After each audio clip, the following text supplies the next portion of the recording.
allow me to invite our last speaker of the day, who is the former chair of CMD Kenya, Honorable Omingo Magara, aseme jambo kisha tufunge. Asante. Thank you, moderator. I'm Jambo, observed. My name is Omingo Magara. It is very difficult to speak after big and senior, educated, experienced people like Njeri. Everybody has spoken. But allow me to say one or two things. I served Raila Odinga as the first national treasurer of ODM. And the reason why I think my resilience today stands out, and the party we built, Odorong, when you were not there then, I think you were somewhere else. The party we built on the foundation of the principles that I believed in, it's still as strong as it is today.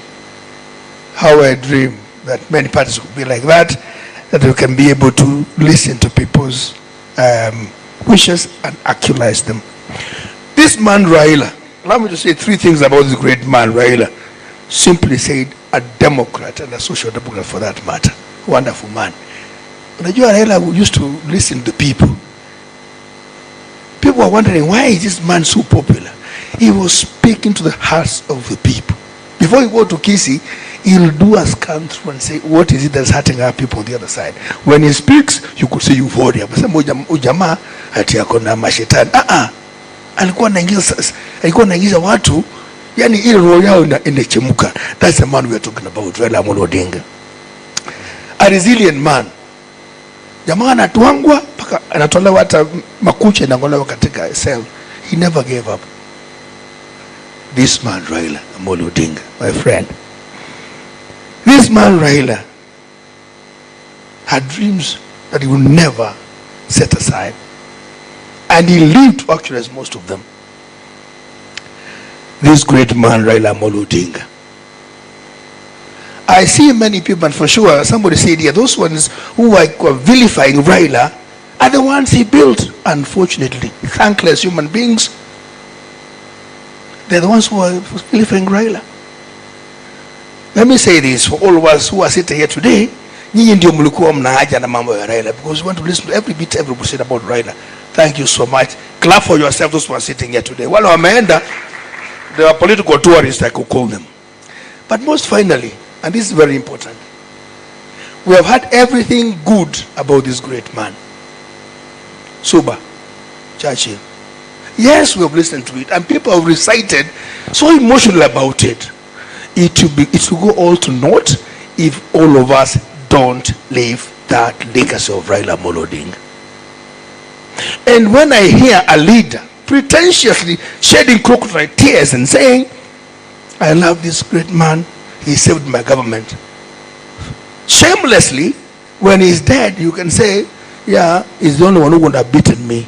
If I were him, I would say, yes, he has given him space to implement, activate, actualize what he believed in. You don't say he's dead now, you can beat everybody.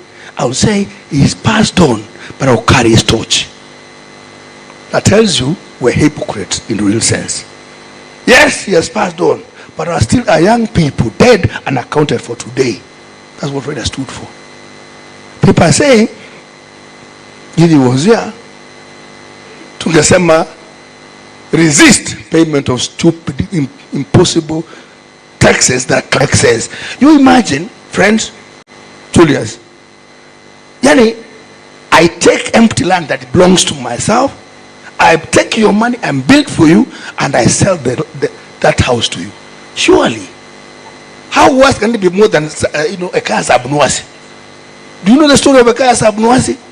Abnuasi alipewa sufuria moja kubwa kwenda kupikia. Ikakaa akaletea mwenye sufuria kasufuria kadogo akapokea. Ati sufuria yako imezaa. Do you know the story of Abnuasi? Those was old enough. Sasa mwenye sufuria kangoja sufuria irudi, akaambiwa sufuria haijakuja, akaenda kutafuta, akaambiwa jamani si wao ulipokea sufuria mdogo hiyo sufuria ndogo si ilizaa, ndio kizaacho ufa. Jamaa alikosa sufuria yake. That's Abnuasi for you. That's a new term for some of our leadership today. You take our land, our money, build and sell that house to us, Can I tell you the truth? I don't know which account that money goes to. And we're saying we're living Raila's legacy. How I would want to pray that the blood of Raila and Odinga's, that the pain of Raila and Odinga, the blood that was shed to live in this country and give people equity and fairness and justice, surely, if it's to live on, we must live that legacy. And if we are surely believing this man here who's gone past, we must live his legacy. The Bible, the Christians will tell you, the preachers will tell you, every moment you commit sin, you put Jesus to cross. Every time you don't give people their rights and kill their children, deny them jobs, you actually putting Raila back to detention. And all of us have got a responsibility. We can't pretend we have a tall order. By the way, friends, those democratic fighters, the liberators, we actually almost going back, negating all the gains we have got through the pain and loss. Today, actually stealing is normal.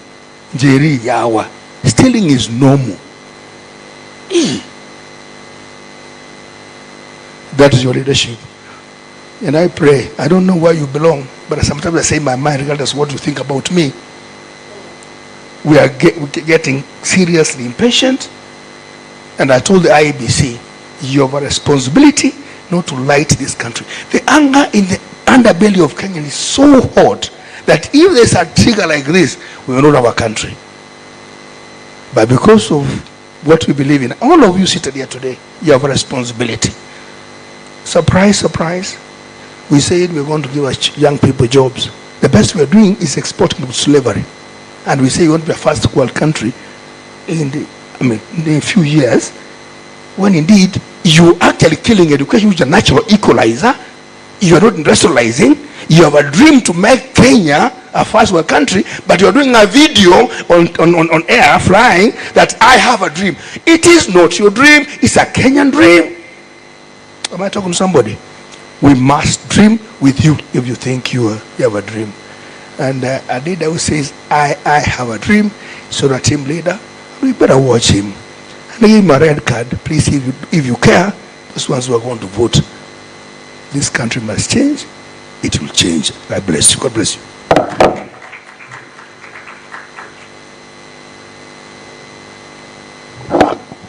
I think Honorable Omingo Magara would have been a bishop. Dini ya Msambwa. He knows how to speak well. Thank you very much. Has it not been wonderful? Has it not been